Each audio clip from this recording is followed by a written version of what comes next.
lead in. I spent a year traveling the country to 7 different states to hang out with trans kids and their families. They were South Dakota, Alabama, West Virginia, what comes after that, Texas, Illinois, Florida, and California. And in this chapter, I was with a family in like suburban LA. It's called Torrance, no one knows where that is. But it's like the outskirts of LA with a Japanese Hawaiian family. And the daughter, Kylie, who is 17 at the time, goes to the Buffy High School in California where like Buffy was filmed. And she'd never seen Buffy the Vampire Slayer.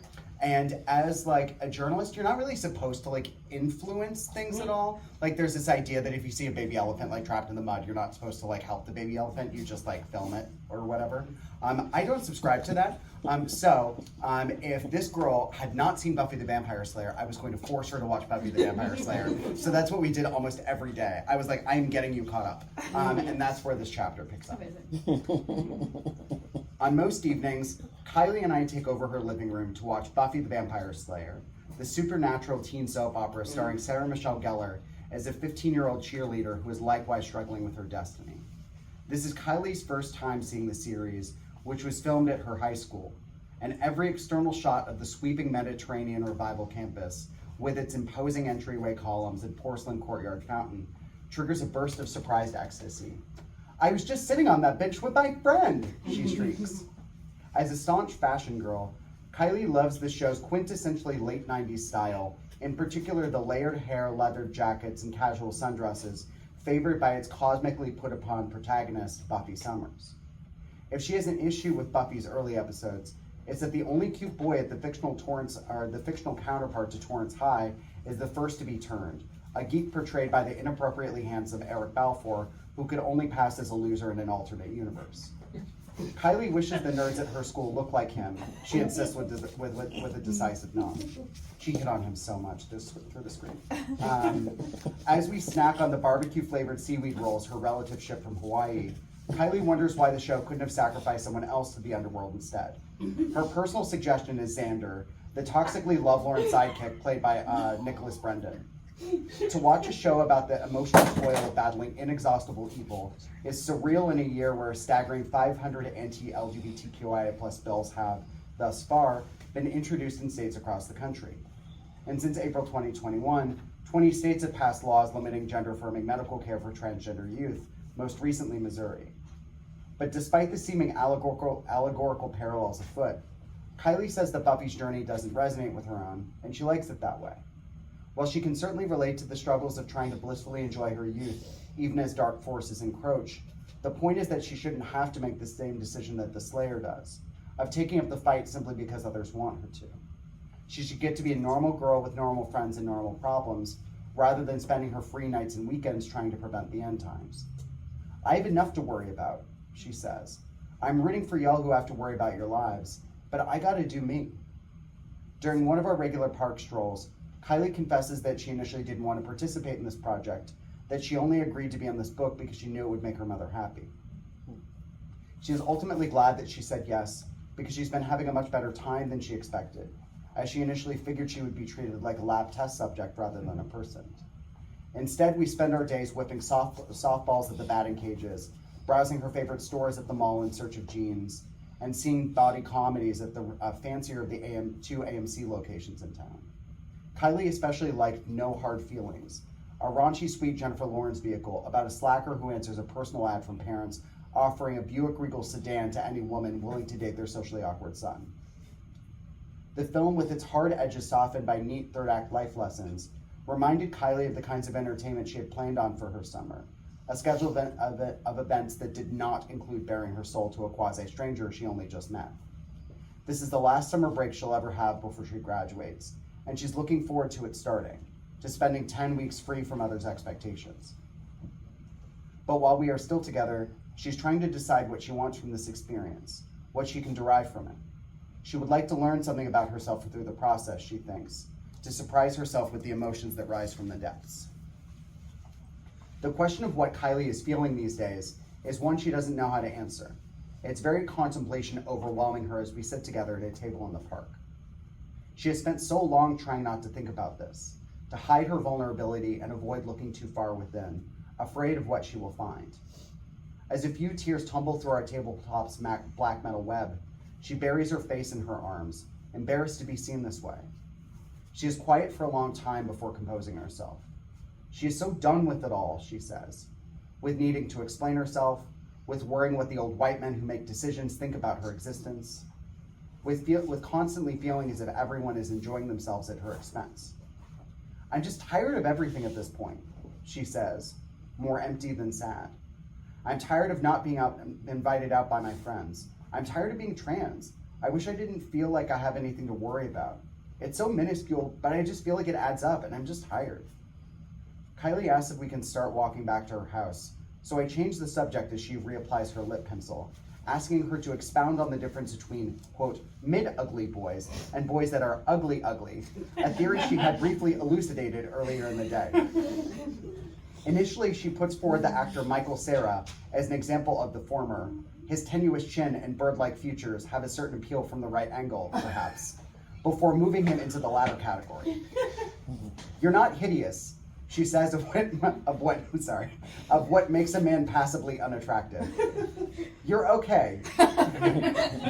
You have maybe one person going for you. The conversation shifts, as it often does while recording the Kylie podcast, to a range of other topics. Her favorite episodes of the sci-fi series Black Mirror, why she never got into the unhinged Archie comic pastiche Riverdale, which of the neighbors have Trump signs in their yards. Sliding into her unmistakable, I've got juicy gossip voice. She says there's a house that has a, quote, impeach Biden sign, unquote, that the owners illuminate at night. Another home had security cams all over the property to make sure no one stole their Trump gear. I was just like, take that down. And everyone else who walked by was like, take it down. And then he did, she tells me. While Kylie wants to get unstuck, she knows that there's no forcing it. Maybe crying in front of a journalist today is a solid step. The universe appears to think so, as she takes advantage of the walk to add to her growing collection of angel numbers, repeating combinations of digits that she believes confer good luck. She spots a 444 combination on a license plate, which she says is her favorite because it's the one she sees the most often, and also a rarer 555 sequence. Kylie is aware that the concept of enchanted integer sounds silly, but a fateful trip to her mother psychic, who, with each reading, never fails to make Janet weep uncontrollably, taught her to be open to the unknowable. The medium wrote Kylie on a piece of paper with 3 stars, saying that she envisioned the celestial bodies floating above the girl's head. She then asked if the symbols meant anything. Kylie responded, through her own tears, that she sleeps under a trio of glow-in-the-dark stars affixed to her bedroom ceiling, which were hidden under a tapestry at the time.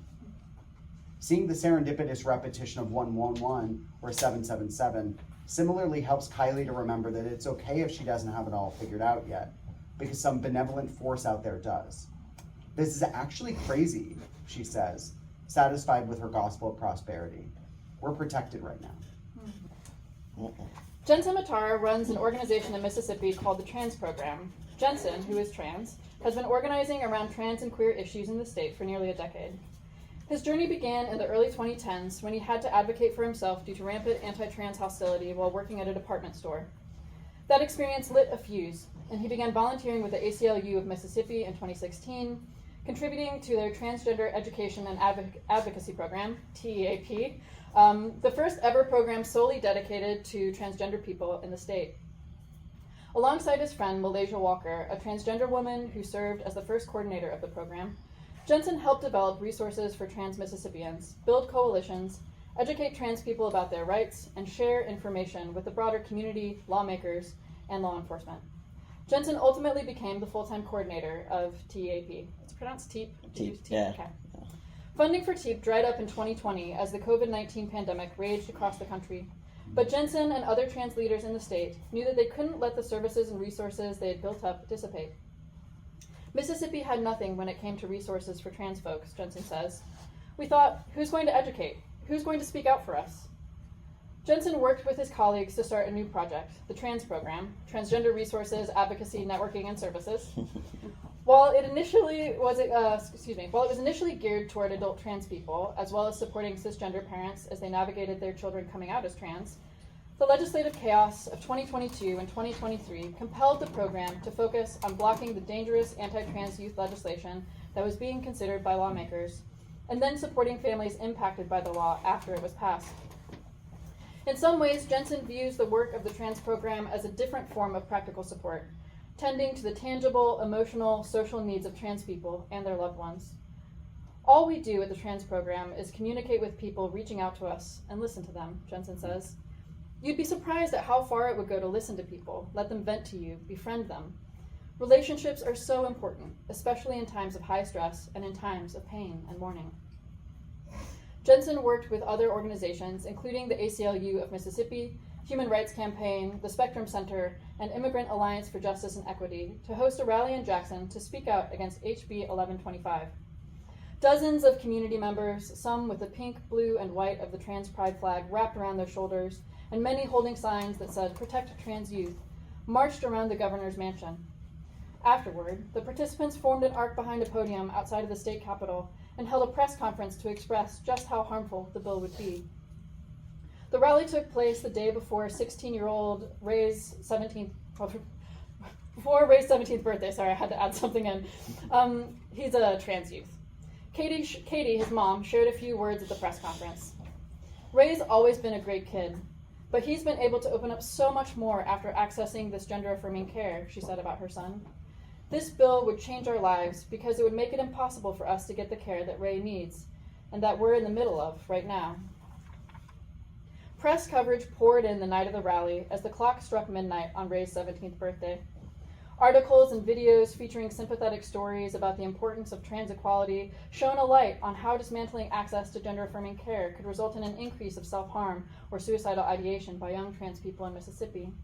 "I will do anything to keep my child from feeling that way," Katie told reporters. It was a positive day, lifting the spirits of advocates and attendees. And while the bill passed in the Mississippi House, it became stalled in the state Senate as lawmakers raised serious concerns. There was a lot of hope, Katie says, and then it was squashed. 1 week later, the Senate pushed the bill to passage, and Governor Tate Reeves signed it. So this bill passes, and Ray, whose parents are divorced, decides to move to Northern Virginia to live with his father because they have better policies and he could get access to care. So he had to leave his mom and go to Northern Virginia to continue accessing the care that he needed. In terms of medical care, Ray feels like his options are now bountiful in Virginia. Instead of one provider in the entire state, there are 4 in his region alone, and he's meeting many new friends and allies. In middle school, I could count on my hands the number of trans people I knew in the entire world, he says. In this school, I can't even count the number of trans people in our theater program. While Ray is starting to thrive in his new home, the move was hard at first for his mother, Katie, who missed her son a great deal. Ray is doing really well, she shares, and I'm still here, and I'm okay. At first I was not okay, but I am okay now. In the first part of 2024, Mississippi lawmakers pushed a fresh wave of anti-trans legislation, including a bill that would prohibit trans people from using the restroom in line with their gender identity. But even as the Mississippi queer and trans community fought back hard against these attacks, they found ways to share joy. March 31st marks the annual Trans Day of Visibility, TDOV, an opportunity to celebrate and elevate the voices, experiences, and successes of trans people. From across the state, community organizations come together on TDOV, tabling with information and resources, while trans and non-binary vendors are invited to sell their products or offer services like haircuts, gender-affirming clothing, and more. There's even a stage where any trans person is invited to speak, perform, or just strut their stuff. We tried to enable any trans or non-binary person to be visible in any way they wanted to be visible, Jensen shares. Creating spaces like this, he says, is critical. These kids just want to be loved and supported. Do you remember when you were 16 or 17? All you want to do is feel like you belong. All you want to do is feel like you can participate and feel like you're in the right spot and that people like you. That's precisely the need. And that's precisely what these kids are increasingly told they cannot have. And now it's gone to the extreme. Not only can you not have this, but we're also going to make it clear that we don't recognize you, we don't want you here, we don't like you. That's what our state is telling this vulnerable, tiny population. One of the speakers at the 2024 TDOV event in Jackson was Ray, who was visiting his mom during his high school spring break. He appeared on the stage wearing aviator sunglasses and a black button-up shirt printed with blue and pink hibiscus flowers. The stage was festooned with pink, blue, and white fabric, and the podium Ray stood behind featured a sign that said, "Trans people belong here." Ray said into the microphone, "I was forced to leave the state I love by hate-fueled politicians. Before I moved states, I experienced the typical being trans in Mississippi package that I'm sure you're all very familiar with. School bullies, slurs, frustrating administrators, and a principal that called me a predator when I was 5'0" and afraid of my own shadow. But I'm not here because of those people. I'm standing here today because my family has supported me and loved me, even when they didn't fully understand me. I'm here because of the trans program, the HRC Foundation, and Safe Harbor Church, all of which are spaces that have prevailed in the face of hate over and over and over again. I'm here because I've experienced so much love, and that's what I'm here to talk about, love. For any young trans person who is listening to me right now, I need you to know a couple things. You are loved.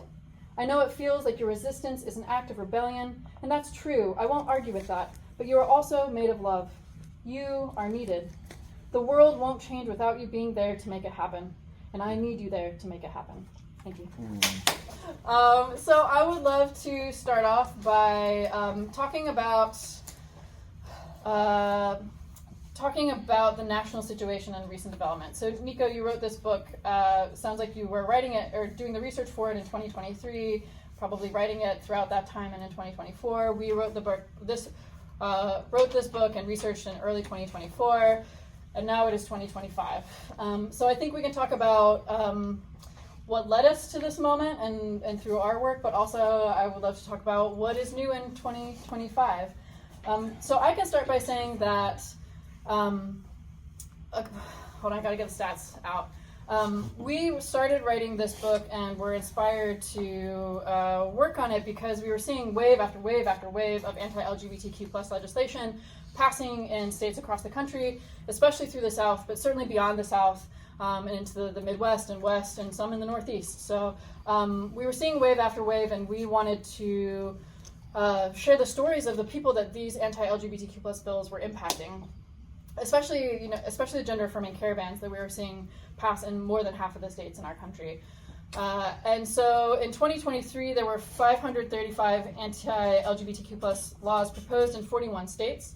That was 2024. And then in 2025, that number ranges from the ACL's number of like 560, 570, all the way up to other estimates of being 800 plus anti-trans bills. I think it depends on what the language is in the bill, who categorizes what is what. But that's a lot, and it's increased exponentially over the years since the late 2010s. We've seen those numbers just rise and rise and rise, and we see like carbon copies of laws being passed from one conservative legislature to another. And so it's hard out there, and that's part of what inspired us to write this. I'm sure that's part of what inspired you to write your book too, Nico.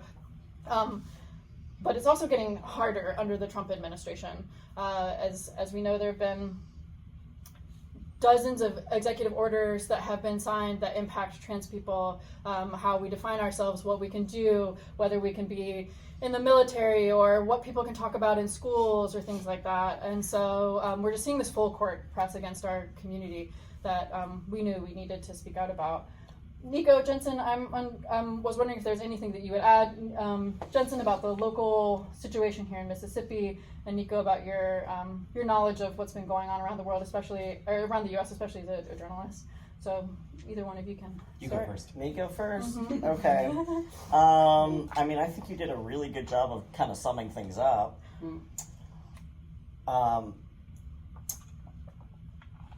I have notes with all the anti-trans bills that have passed.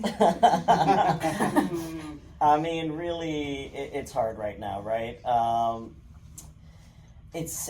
I think even as a trans person myself, doing the work that I do, it's even hard for me to keep up with where we're at. Yeah. For example, these executive orders at the top of 2025, right? They're being challenged currently, many of them, right? Being challenged in the courts. And I literally find myself being asked a question from community in relation to them and then having to Google them myself, despite being very much in this work, Yeah. to see where we're at. Yeah. So, for example, with the trans military ban executive order, it is currently being challenged. A preliminary injunction was issued to halt its enforcement. The ban is still in effect, but there's new deadlines set for separation of active and reserve trans military members. Do you want to speak to that? No. Oh, I thought you, okay. was- Okay, so the Emphasizing. yeah, right. So there was one where what was the executive order? Here we go. Specific to passports, right? Being challenged, of course, as well. Basically stating trans people can't have accurate passports that represent their gender identity, right? And again, being challenged, the court issued a preliminary injunction. There were 7 individuals as a part of that claim, and 6 of the 7, interestingly enough, I'll have to dig into why, but 6 of the 7, basically the judge had required that 6 of the State Department to correct 6 of the 7 individuals' passports to actually match their identified gender. So that lawsuit so far has resulted in those 6 out of the 7 individuals who are part of the lawsuit, right, to be able to have correctly identifying passports, but has not enabled any and all trans people quite yet, right, to have correctly identifying passports. So there are so many moving parts, right, to all of this, that, again, my point was that it's so chaotic, even for me, like, as the director of trans program, to be able to kind of keep up with what's going on. I'm like, I gotta Google this weekly. I don't want to provide the wrong information to somebody in the community who's asking questions. Yeah. Mississippi is really rough, y'all. Beyond the executive orders, which, as a reminder, specific to sex discrimination, which impacts passports, prisons, shelters, and essentially federal agencies. It requires pretty much all federal agencies to remove mention of gender identity, including the VA or TSA, SSA, right? Places like that are all federal. Beyond that, trans military ban, like we just mentioned. Restricting healthcare for trans adolescents, that was an executive order, although HB 1125 already passed in Mississippi, so even if that did happen on a federal level, it doesn't exactly change what we already have going on here. And then removing protections for LGBTQ plus youth in schools, and then the sports executive order, and again, same thing as 1125. In this case, SB 2536 already passed in Mississippi, so if that passed on a federal level, if it became federal law, it wouldn't, it's already banned here, right? So it's not really doing much to change what we already have going on. Beyond that, I guess, just at high level, just to kind of touch on the handful of bills anti-trans bills that have passed in Mississippi. This really all started for me, like I said, I view it as a timeline, right? 1523. So in 2016, immediately after marriage equality passed, essentially Mississippi decided to throw a tantrum, and that's when everything started happening. So you had HB 1523 in 2016, essentially permitting people to discriminate against LGBTQ people in the name of faith. And then there was a little bit, that's between 2016 and 2021, that's when we saw a lot of this kind of momentum picking up in the country. And a lot of this kind of copy-paste action, yet bills weren't exactly getting passed. Like we were warming up. We were working out the language, I guess, right? Like states were working out the language between 2016 and 2021. But then from 21 to now, boom, boom, boom, boom, boom, right? So 21, Mississippi Fairness Act, they call it, right? Although we know it's not fair at all. Bans trans girls, specifically, from playing on female sports teams. And I could dig in here, but I'm not going to for the sake of time. But 1125, we already talked, that's 2023, preventing trans youth from accessing gender-affirming care. In 2024, it's SB 2753, that is specific to restrooms, changing facilities, and housing spaces that are gendered. And then 2025, HB 188, which is the Dignity and Safety for Incarcerated Women Act. And of course, this is all about housing and services specific to trans people in jails and prisons. So it's back to back, y'all, and it's rough out here. You know, it's rough out here. I think that we as in me and anybody else who's interested in joining in, right, joining forces, there's a lot of work to do. I think really storytelling, beyond general support. We talk a lot about support in that piece you read, right? General support, how can we uplift each other? Because guess what? We need each other, and we need each other now more than ever before. I firmly believe that. And mental health as a part of support here, I think is crucial right now. And as you know, like Greer, you know, and Jules, and a lot of y'all know, we've been trying to place priority on mental health. Greer's been offering free therapy as a therapist with the program to our community, but that's big right now. And then, you know, sharing our personal stories. How can we, unfortunately, humanize ourselves in ways that resonate, in ways that are relatable with any and all? Because you know what, we might have folks working against us right now, people with big pockets, people with power in all of its forms, but that doesn't take away our influence on people in our community in its entirety. We can still develop relationships with service providers. We can still work to expand allyship generally. We can help improve our schools and our healthcare systems, and we can work with, you know, law enforcement. We can work with we can gain support. We do have support from legislators. You know, there are some great ones out there that are willing to speak up, but we got to put, I think, our, you know, as best as possible to be visible. Put our face, right? Put a face and a name to the issues here that we're facing, and share our stories in a personal way, right? And I think, you know, that's something that we do have control of right now, and we can continue to do a better job of, and it will ultimately benefit us. Will it fix all of this? No, but it will improve our quality of life. So I guess I'll pause it there. Thanks, Jensen. Nico, is there anything you'd add about the national landscape right now, or what you saw when you were doing this work? Yeah, I mean, this book was written for a lot of different reasons. You know, one of them was that I think a lot of advocates saw this coming, right? Knew that this was a possibility under a second Trump administration. And I think my book was an attempt to warn people about the stakes, like warn people about what might be coming. Essentially, I tried, y'all, but right. you know. But no, we were alarmists. Yeah. We were alarmists. Yeah, I know, right? But like, I tried, oops. But I think, you know, the book for me was getting at a lot of things. You know, one of them is that I've been doing this work for a long time. I won't tell you how long, because then you can figure out how old I am. But, you know, I've been telling the stories of trans kids for a long time.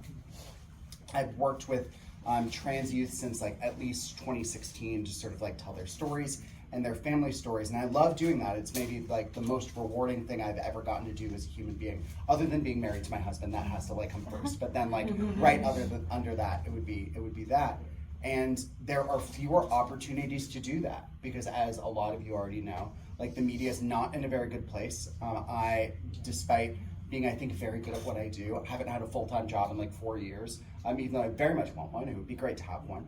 But we're all just like freelancing and struggling to get gigs and struggling to do this kind of work. So for me, writing a book was a way to continue telling the stories that I've committed my like entire adult life to keep doing that and to find new avenues to do that. But I also wanted to tell these stories in a new way that I felt like I hadn't seen before. Because I'll give you a little bit of an example, because I think that they did a really nice job of talking about the policy landscape, so I don't need to do that. You did the darn thing, as they say. But there was this time in South Dakota, I was interviewing a trans boy who was a football player at his high school, and his state was in the middle of passing a trans sports ban there, right? So of course I had to call him and I had to talk about the bad thing that happened, right? Because I always joke that I never get to call somebody because they're having a great day. It's always got to be like, tell me about the terrible law, right? And you know, we have a nice interview and we're talking about all the stuff we're supposed to be talking about. And I could not tell you how we got on this subject, but I found out that he's really into music and likes this random shoegaze band that I like called Slow Dive. And I've never just like casually met another Slow Dive fan like out in the world, and I flipped out. I was like, what? And then we just talked about how great Slow Dive is for like 20 minutes. And eventually, you know, we got back to the interview and finished it, and I wrote a really good piece, or so I hope. But, yeah, they say humbly. But I was really sad at the end of it that this story couldn't be trans boy in South Dakota like Slow Dive. Because it's just like, I don't know who the audience for that would be, essentially. I think the audience might be literally me. But I just felt like it would get at so many things that trans kids never get to talk about, which is just like having a mundane, everyday life.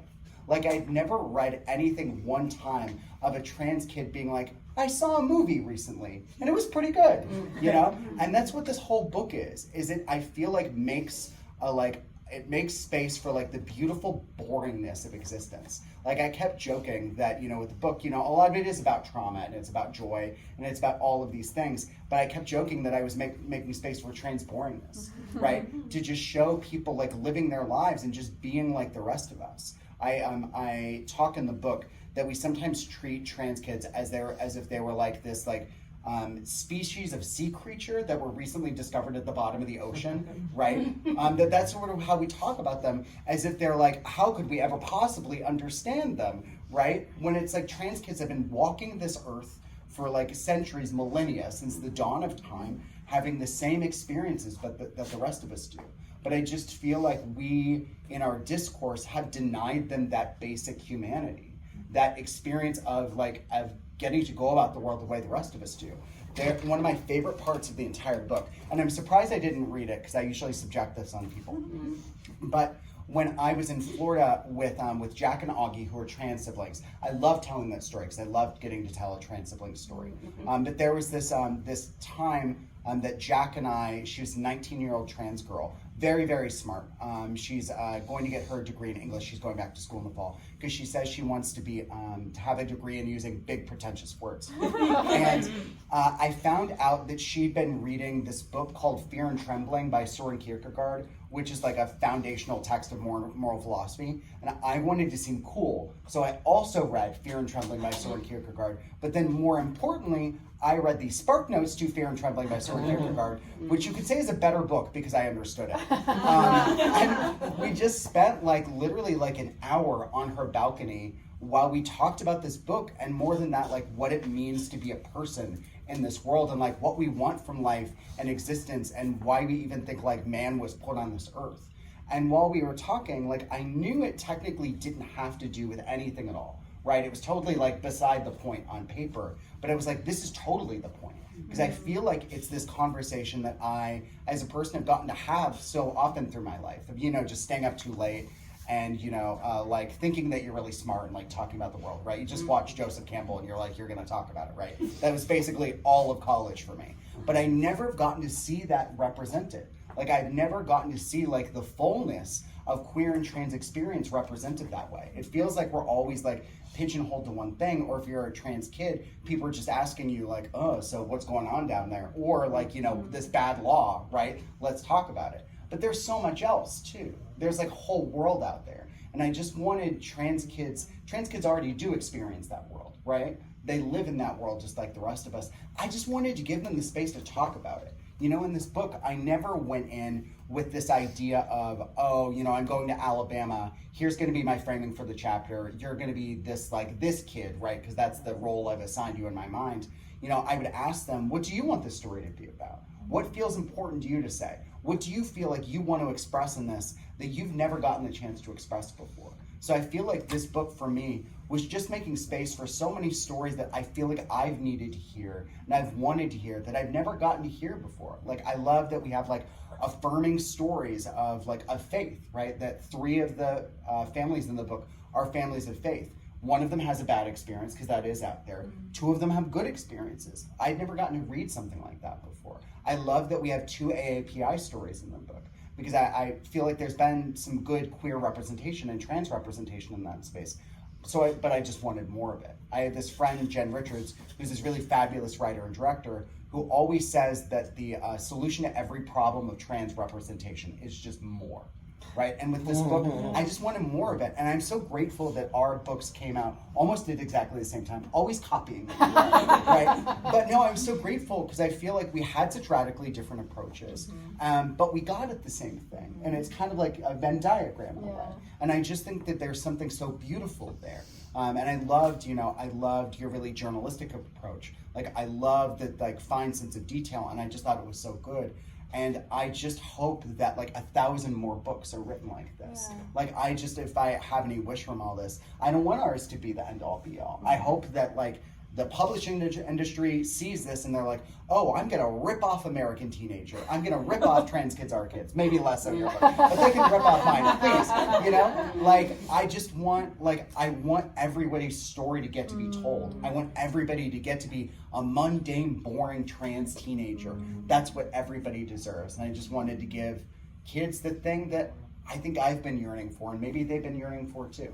Sorry, I'm a babbler, so. That's great, Nico. And you can't stop me if you tried. You've offered a nice segue, because next I am also grateful that our books came out at the same time, and it's been interesting reading your book because your book feels so much like it's like a deep dive or like a longitudinal study, and in a way, I know you spent a couple weeks with most of the families over this year in it's mostly 2023, right? Is it all 2023? It started in September 2022, but right after that was the holidays. Yeah. And to be honest, I had other things going on, and so did the families. So I was just I love all of you, but I want to have Christmas for myself. Absolutely. So Absolutely. We started again in January. Okay, so then you were 2022 through 2023 or 2024? Yeah, so the first chapter is August/September 2023. I think we say it started in September. It started in August. And then the last chapter is June 2023. Okay, so 2022 to 2023. Okay, yeah, great. Yeah, so 9 months, give or take. Yeah, so it's really lovely. So Nico has this, spends 2 weeks or a couple of weeks with each of these families over this period of several months. And our book really acts like a snapshot of a period of time between January and April of 2024. So I'd love to talk a little bit about process. So we have this kind of snapshot idea. Our book came about in a really surprising way. We were approached by a publisher, Egg Publishing, who had read an article about the work the Campaign for Southern Equality does with trans youth. Our Trans Youth Emergency Project. We provide case management, grants, and education and support to trans families or families with trans youth who are seeking care out of state. So the Trans Youth Emergency Project, this publisher read about it and approached our executive director and said, I read this article in the New Yorker about y'all. Do you know anyone who could write a book about trans youth and their families?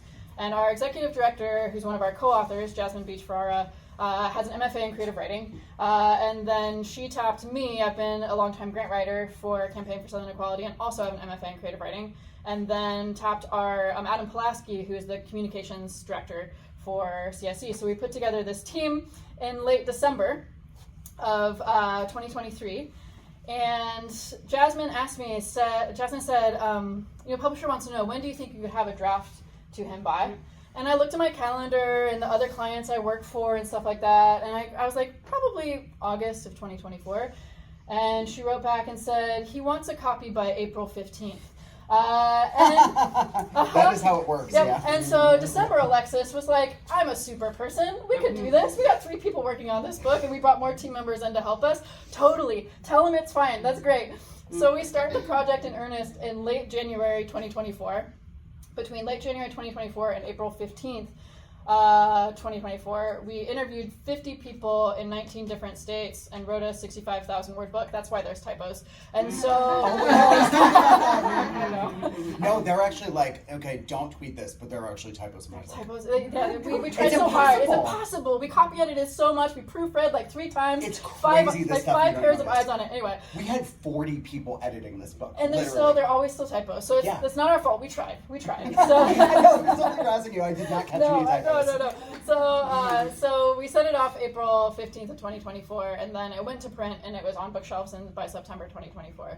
So when we talk about it, we really do talk about it as being the snapshot snapshot of what life was like for trans young people and their families in early 2024. And obviously some of that has changed with the shifting landscape, but a lot of it's still the same too. So I'm really happy that we can be in conversation with like an author who's taking it from a different perspective and who's spending this like an extensive amount of time like with these families. So I'd love to hear about your process and how you decided to do it this way and what that was like for you. I think I just, because I've been doing this for so long, I didn't, I grew up really poor, so I like to give people value, so I didn't want anybody to pick up this book and feel like they've read something like it from me before. Like, I just wanted to approach this not only in a new way for myself, but also just in a new way in general, because I have 0 degrees in creative writing.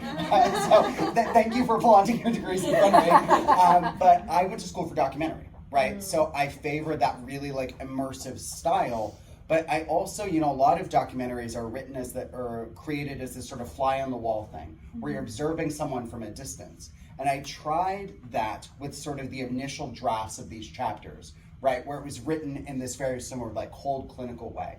And there was something about it that just wasn't working. So my friends who were sort of my early readers advised me to make myself more of a presence in the book, to like make myself sort of like, if we're talking like theater kids here, if you're talking like a call sheet, right, where you have somebody be like number 1 and I'm like number 2, right, just like below the kids, like they're like the main character and I'm like a secondary character. And that didn't work for me. I did not like that because I thought it read as really white saviory, where it's like, I'm going across the country to save the children. Look at me saving the trans children with the power of my journalism, right? It was just not the vibe that I wanted to go for. So that didn't work either. So instead, what I decided to do, and you can tell me how effectively I did this, but this was really hard to do, but I wrote it as not like journalist Nico, but like me Nico, which was very difficult.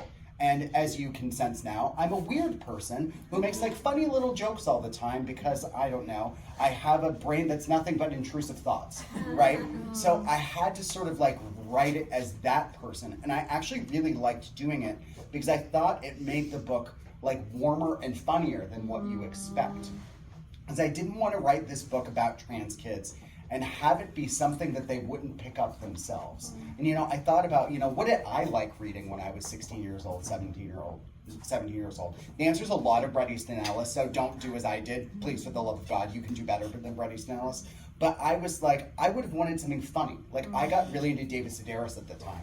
And I was like, what if I wrote like a David Sedaris book, but about trans kids that's a documentary, right? And there were a lot of other influences, like John Steinbeck was a big influence, arguably way too much of an influence, and I had to dial that back by like 5 degrees. But I just wanted something that felt really like approachable and that people would enjoy reading, especially because, this book is so much about joy, right? It's like literally in the title.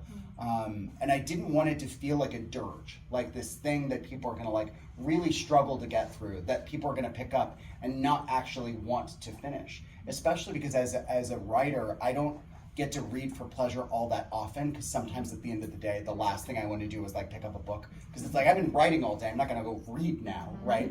I'm just like, I want to play the connections puzzle, or just like on my little like Nintendo Switch or whatever, right? Like, I just want to zone out. But I was like, if I'm writing a book, I want it to be something that I would actually pick up. And I was like, what do I like? I'm like, I like old screwball comedies and rom-coms. I have this thing that on a plane, I always try to watch the worst rom-com that they have on the like in-flight viewing. The answer to this plane ride was called Jumping the Broom with Paula Patton. Do not watch it. It was terrible. But it was a nice way to spend 2 hours, right? And it just felt like such a radically different approach than anything I'd seen before.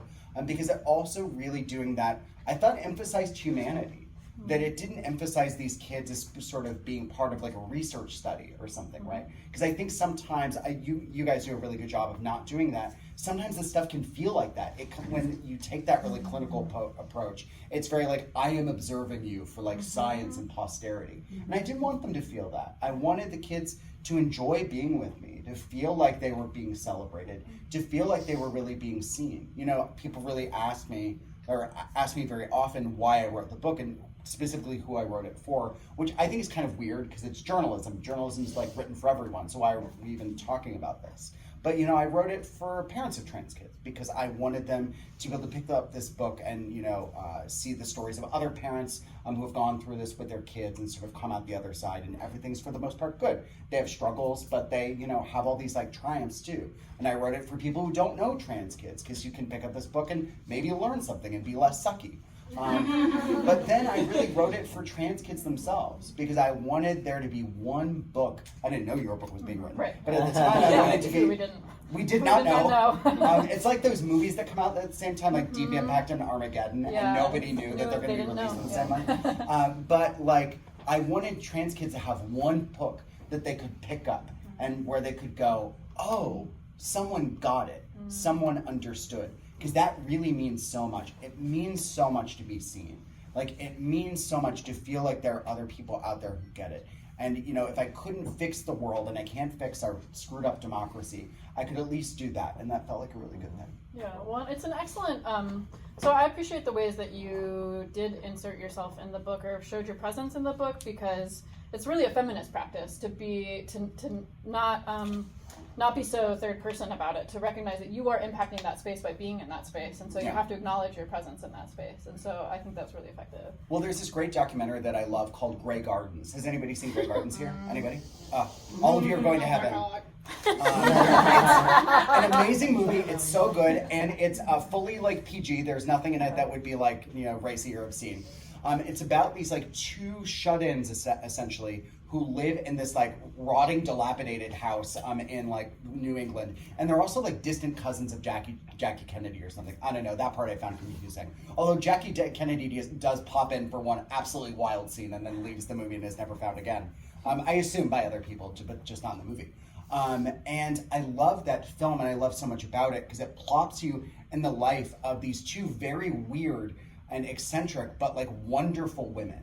And you're sort of like part of their world and just like the part of their living room where they're like going about and like performing plays and just being strange but being so funny and like wonderful, and you come to like fall in love with them. And what was cool about that movie is the documentarians who actually get a shout out in my acknowledgements, they make themselves part of the movie, but only kind of like implicitly. Like Little Edie, because it's about Big Edie and Little Edie, those are the two characters. Little Edie will call out to the documentarians all the time. She'll be like, David! And I remember watching it and thinking it was so weird that they didn't cut that out of the movie. But I started to love that. That was one of my favorite things about it. Because it's like, right, they do have a relationship with those documentary filmmakers. By entering that space, they change the space. And that's so important to acknowledge. So I felt like any time that my presence was changing the space in some way, or that something was becoming noticeably different because I was there, like, talking about like that I would have like had a stocking, because that's the way that they would do if I had been there for Christmas, right? That sort of thing, because that's like, it's noting my own subjectivity. So whenever that became part of the story, I felt like it would almost be like remiss to not mention it. Yeah, that's excellent. Thank you, Nico. Liz, we haven't spent enough time talking to you.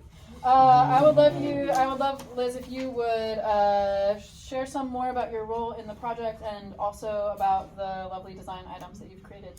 Sure. So, at the start of the book project, I was invited by Jasmine to partake in some creative way, and cover design is a natural step. So I just kind of, I think I made it feels like I made 400 drafts of the cover. Was it 50? Was it actually 50? Was it 100? It was like 46.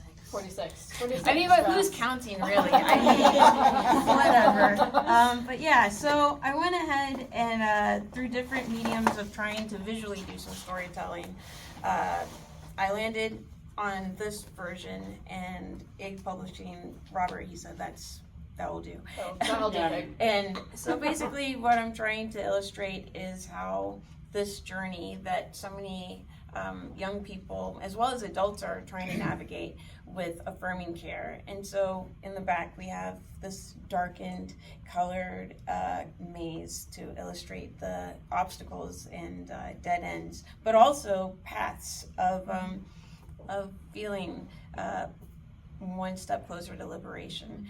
And for the overlay of the text, I utilized the trans pride flag colors as well as the texture of a blanket, and it was to illustrate that even though these are really challenging times, we still have each other to bring comfort and joy, which is so incredibly important if we want to continue on, because we can't just be siloed in isolation. We have to recognize the joy and the love that we have for each other, amongst each other. So that's a little bit of the background for this. And I also have a few other elements that I've been incorporating Do we into. want to pass around a copy so people can see it up close? Sure. Oh, sure. Yeah. So aside from that, I also was invited, as well as Andy Reid, to create some elements of design for this tour. And so I had this little activity book, and it's another iteration of the maze and the different obstacles that one will come across: money, healthcare providers, travel, by plane and train and automobile. And we also have on the other side. I didn't realize you were. I'm being your wife. I got you. Thank you. We also have a little crossword puzzle, especially the idea came from Adam, the co-author of the book. He was thinking of how sometimes when people are in these spaces, they might get a little fidgety and they might want to do a little something during the talk. So we have this little crossword puzzle, and for all the clues, it's basically reasons why we are continuing forward. Like, for instance, to stand up or move upwards. That's like one of the clues. I'm not going to tell you the answer. But if you do want to find out the answer, I can go and show you where you can find it. If you go here, like this piece that I'll speak on later, you are invited to create a digital space of affirming messages as well as artwork. It's a Padlet, and basically it's like a way for multiple people to have kind of a virtual, pegboard for ideas and images. And on this Padlet, there are other people that we have met from our tour that have incorporated some affirming messages and photos. And we also have the answer key to the crossword there as well. So yeah, I would love for people to add some thoughts and reflections on this Padlet if you'd like to, and affirming messages are always welcomed. And we also have this physical version here if you want something that's a little bit of a lower lift in the technological landscape. We have postcards and markers back there that you can add to that. We've been doing it throughout our tour, and we are carrying these messages, and we're maybe going to scan them or archive We're going to archive them. so people can see it grow. Yeah, so I'm excited about that aspect. And then And then last but hopefully not least, I have this little mini poster within the activity book, and beautiful. the text says, "We know this is a journey that can be exhausting, but understand that you are not alone. You are loved by so many who will tirelessly work to uplift, affirm your truth, and celebrate the beautiful person you are." And so I just have in the middle an image of people leaning on each other and just creating a visual element of the beauty that we have within this struggle, the beauty of each other and finding comfort during these hard times, and recognizing that we're gonna get through this together. We need to get through this together. Thanks, Liz. I think they're amazing. So I like to embarrass Liz on every book tour stop that we go on, because Liz is such an amazing team player and came onto the book team really early. So we had the co-authors on the team, we had Liz, and then we had another co-worker, Carolyn Jones. Everyone on the group was a thought partner in figuring out what we were going to write about and what the outline looked like and how we were going to shape the book. And Liz among that group. And most of the book was written over 2 week-long writing retreats that we held in Asheville, North Carolina, where Campaign for Southern Equality is headquartered. And Liz was there the whole time, making sure we got through it. And literally, the book would not be finished if Liz had not, in the second writing retreat, the book was due the next day. There was some chit chat happening in the living room of our Airbnb, and Liz walked in and was like, isn't this book due tomorrow? Have you finished your writing for the day? Way nicer than that. Liz can do it better than I do because Liz is the one who said it. But like literally, we would not have stopped talking if it wasn't for Liz. And so Liz is the only reason that the book ever got done, and I'm so grateful for them. So There's some inconsistencies with that, but I'm glad to have helped. Right? But Liz said it so nicely, so nicely. One of the nicest people I've met, so I'm grateful. there are doors slammed. There were threats no doors made. slammed. There were no There doors are knives slammed. held up. Oh, we are waiting. Where were you getting these knives? The Airbnb kitchen. You know? Yeah. Oh, fair. Deadlines are fictitious anyway. Absolutely. I agree. So I'd love to just ask a couple more questions before we open up for Q&A. I know we're on a timeline. So I would love to hear from this group, and we'll start with Liz since we've only recently featured you. I'd love to hear about why is storytelling important in this socio-political moment? Why is storytelling important? Why is art important? So Liz, would you start with why art matters right now? I think art matters because when you think about inspiration, it's hard to imagine a future, but I feel as though art shows in so many different ways that there are futures that we haven't even imagined. There's like somebody just adding a little drop to this bucket of a step towards liberation, a step towards feeling seen, a step towards feeling community. And I mean, there's just so many different reasons why I believe that art has saved lives. I mean, just look at this space right here, how it's just inspirational, even though there's like so many hard stories and experiences that are entering this space. There's places that we can find joy, and I love these visual inspirational elements. But I mean, I'm thinking visually, but of course there's music, and there's the written word, there's poetry, there's so many different ways that are able to like tap those little pieces of our heart that we're not able to necessarily explore when we're just like reading the news, or if we're just like having just a little chit chat of small talk. And I think that it really is an invitation for people to look beyond like the black and white of what you see immediately and find ways to just expand themselves, because what you're creating has so much potential to connect with somebody else. And especially when you're making art with somebody else in the same room, the conversations that can pop up, I think, can be really life-saving. For instance, we had this resource center that was in Asheville, North Carolina, post-Helene. And at this resource center, we had a little art table where people are just able to make little doodles, or they can write like a letter to themselves or to their future selves.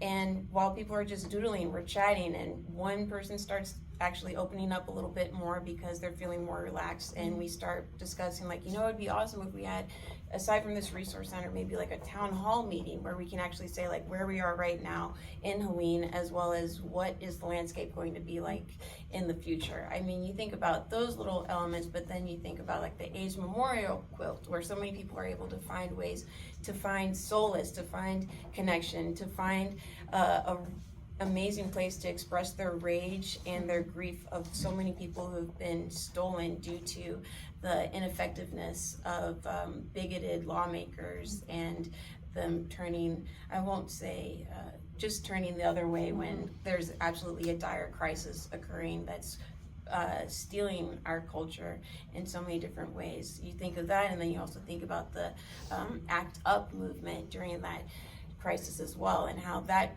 brought people together to have more numbers, because you're seeing the t-shirts that say silence equals death, and you're seeing the work of Keith Haring.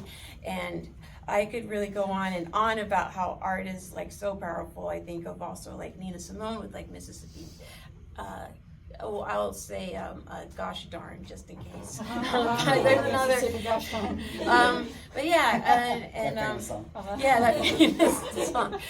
Well, I forgot I was in Mississippi. But anyway, I mean, these are just like so many different channels and elements that people need in order to feel like they're not alone and isolated, even though there are so many policies that are trying to undermine our existence as well as our loved ones' existence. So yeah, I think that art is incredibly important and integral to us expanding past the present and seeing a future, and also being able to have a bit of a requiem for the times that we've had currently and in the past. So that's just a little bit. But yeah, totally. Sorry. Just a little dissertation. Just a little. Let's That's go like great. a fugue state. Great. A fugue state. Jensen, why is storytelling important right now? You mentioned that earlier, that storytelling is part of what will get us through. Why is it important?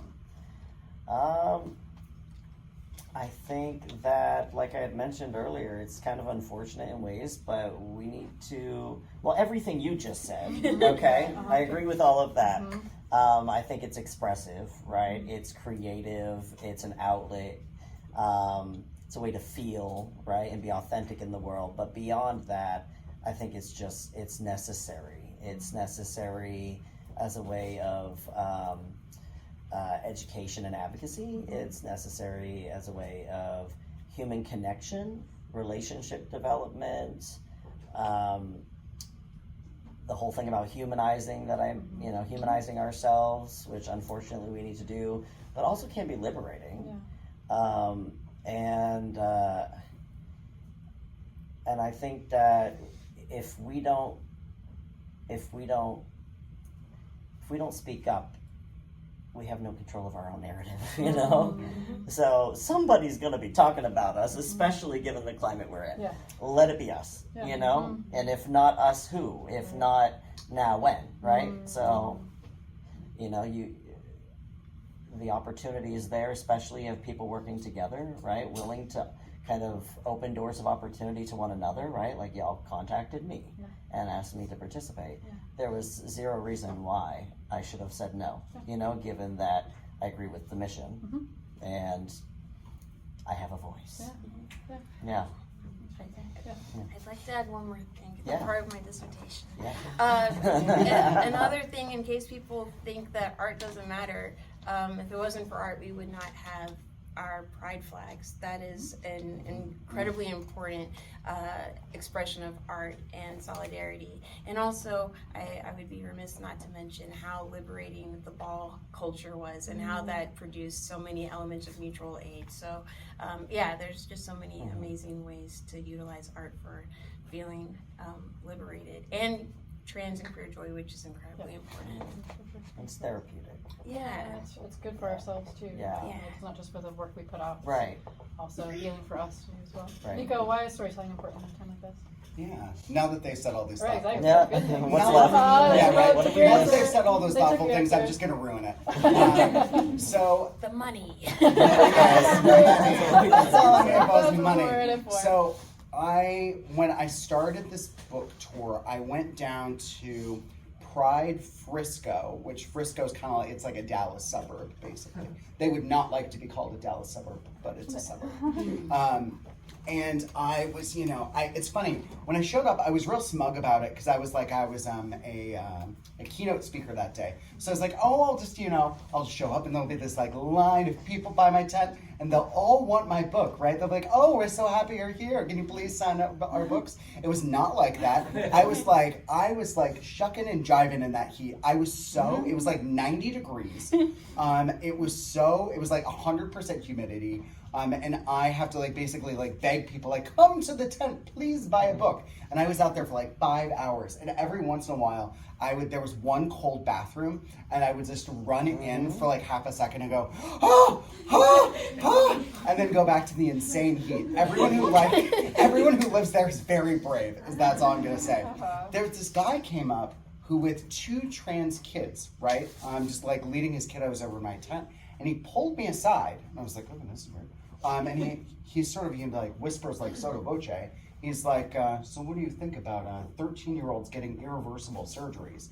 And I was like, whoa, because I was not what I expected, especially considering you're with 2 trans kids. So I did one of those Looney Tunes double take things where I look at the kids and look at him, look at him, look at the kids, and I'm just I was baffled. And I never in the moment think of the right thing to say. Like, I'm one of those people who will think of the right thing to say much later, and I'll be like, that's what I should have said. For once in my gosh darn life, I thought of the right thing to say. I looked at this man, and I was just like, I'm curious. What made you ask me that question today? Because I just wanted to know where he was coming from. And of course, he'd been reading right-wing talking points online, which, first mistake. But he told me about these like blogs he'd been reading and, rapid onset gender dysphoria and every, bullet point thing, blah, blah, blah, blah, blah. And he's just going on. And I'm really just standing there and I'm trying to listen to him. I'm just trying to make him feel heard in his, right-wing insanity. And I let him talk. And at the end of it, there's this idea in discourse that let's say, I'm gonna put you on the spot here. Let's say Allie is a flat earther. Right? I'm so sorry I'm making you a flat earther. Allie is very much not a flat earther. I just feel that from your presence that you think the earth is round. I don't want to put words in your mouth. The moon landing was fake. Oh, okay. Let's go with that one. I've misjudged. But okay. So let's say Allie comes up to me and is like, the moon landing was fake. And they've got all these points about why the moon landing isn't real. It doesn't usually work to refute point by point. That just doesn't change anyone's mind. We think it does, that if someone has bad information, you can just present them with better information, right? And they're like, oh, I'm so sorry, it was mistaken. No, that does not work. What did work in this case, though, was just talking about these kids and their stories, about who they are and what I was able to observe in person by spending a year with them and just what special people they are. And, after talking about, just sort of introducing him chapter by chapter to these kids and, what it was like to be there with them, I told him that, I really left this book with a greater appreciation for the struggles that they've gone through, but also just a real desire to see them want to grow up well, to have good lives and to be happy and healthy and to be able to achieve all their dreams and be able to do that on their own terms. And, I'm sort of just going on this spiel. And I, at the end of it, I just ask him, isn't what that all of us want? Isn't that what all of us want? For these kids to just be happy? And he looks at me and I can see him he's doing that math lady meme thing where he's dialing back all the right-wing talking points in his head, with what I said. And he's dialing back and then what I said. And then he just drops it for a second and he goes, you're right. We do. That is what we want. We just want these kids to be happy. And I think that that's the power of storytelling, right? That's the power of, Harvey Milk once said that, all of us should come out in our communities, right? And it's not that I think we sometimes miss the point of that, right? That everybody's got to be out. And it's more that stories humanize communities, right? Knowing somebody humanizes a community. But when you don't have that, right? When you just don't know somebody who's trans, because let's say you live in a small town and there are only 500 people and the trans people there just don't feel safe or comfortable to be out. You probably do know trans people, you just don't know that you do, right? So if you're one of those folks, you can read a book like this, or you can read Trans Kids Are Kids, which has no typos, I promise. And you can see those, you can see those stories. You can learn about these people that might seem scary to you because, you've been seeing about it on Fox News and they're I don't know, these people are destroying society. But then you can pick up American Teenager and you're oh, they're not destroying society because I know Wyatt now, and Wyatt's just a good kid trying to live his life. It takes these things and it makes them less scary. One of the reasons that I wrote the book so immersively, because I wanted you at the end of the book to feel you know these kids as well as people you've known your whole life. Because that's what I feel like. We spent so much time together that we were doing in-depth therapy every day. So we're going deep, right? I know these kids so well because we talked about everything. The good, the bad, the in-between. And I shared, things about myself too. I talked about being poor, about my, relationship with my family, about sort of coming into myself as a non-binary person. And, we were able to share all of this intimacy and we're able to be bonded for the rest of our lives. And it's just such a special, humbling experience. And with this book, I kind of just wanted to give everybody that, right? And I hope that that's what storytelling does. It makes us fall in love with people that we've never met before. It helps us see other populations as being human just like the rest of us. And I think that, even if, how do you say, you read this book and you feel like at the end of it, all that still seems like weird to you, and you're like, oh, I don't know, that you're at least willing to go, but other people deserve to be happy. Isn't that what we all want? It might not answer every question you have. It might not make other people's lives seem like totally clear to you, but you can at least be reminded that all we want in the world is to be happy. And it's what all of us deserve. It's what everybody here in this room deserves. And it's what all these kids deserve too.